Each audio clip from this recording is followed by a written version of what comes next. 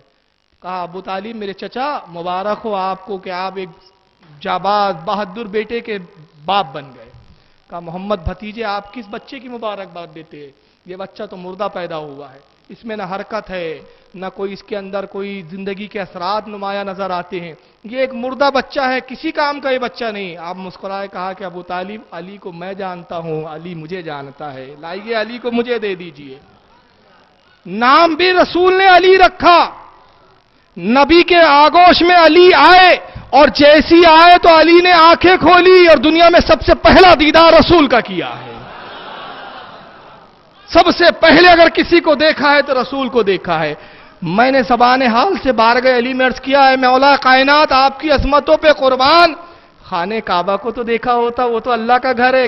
خاموش بیوقوف، کعبہ تو نبی کی بارگاہ میں جھکنے کے لیے آیا ہے، کعبے کو چھوڑ کر کعبے کو دیکھوں؟ کعبہ جس کے لیے آیا ہے اس کو نہ دیکھوں؟ اور یہ کوئی رشتے آج کے ہیں، یہ تو ازل سے بن کر آئے ہیں۔ اب ایک نئی چیز سنا رہا ہوں، میں نے کہا تھا کوشش ہوں گی نئی چیز کی۔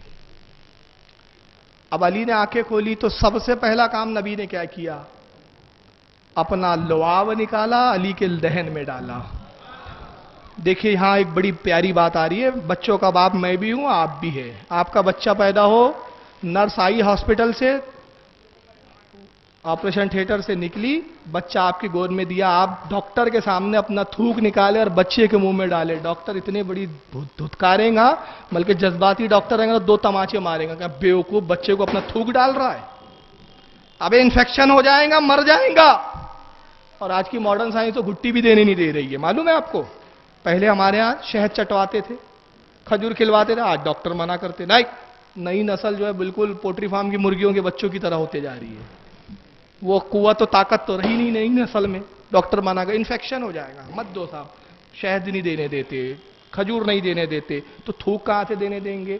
بس یہی سے تو پتا چل گیا کہ نبی نے سب سے پہلی جو گھٹی دی ہے، علی نے دنیا میں جو چیز کا سب سے پہلے مزہ لیا ہے وہ لعاب رسول ہے، اور لعاب رسول لے کر بتایا تمہارا تھوک اور ہے، نبی کا تھوک اور ہے، نبی اور ہے اور تم اور ہو۔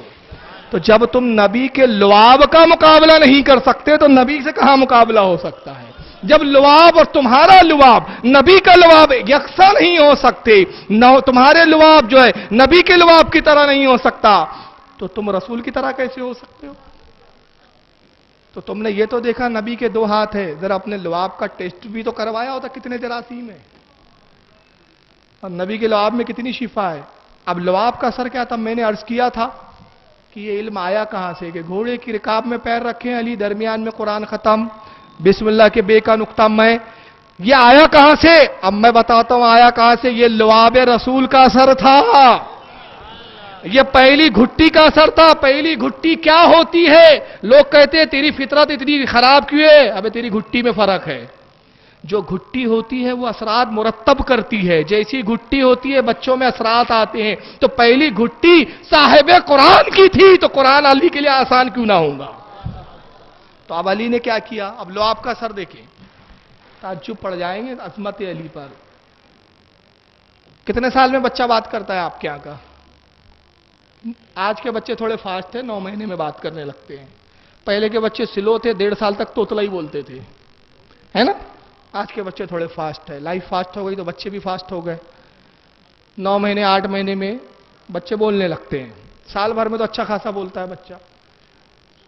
ٹھیک ہے آپ کے بچے بہت انٹیلیجنٹ، بہت فاسٹ، مگر علی کے مقابلہ نہیں ہو سکتا۔ علی نے لعاب رسول کو جیسی لیا تو سب سے پہلا کلام کیا کیا؟ السلام علیکم یا رسول اللہ۔ بات سمجھ میں نہیں آئی؟ ابھی تو اعلان نبوت نہیں ہوا ہے، اعلان نبوت.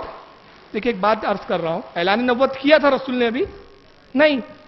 40 سال کی عمر میں ہوں گا اعلان نبوت.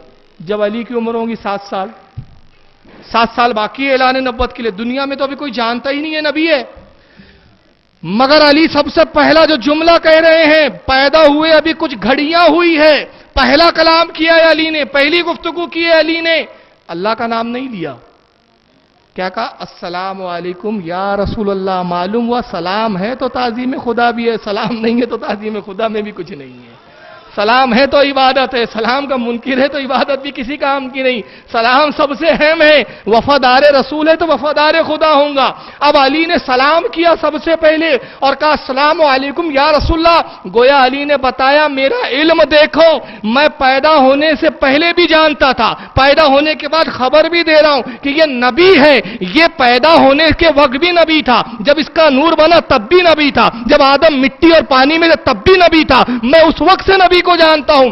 تو وہ کتنے جاہل ہے جو کہتے ہیں 40 سال کے بعد نبوت ملی.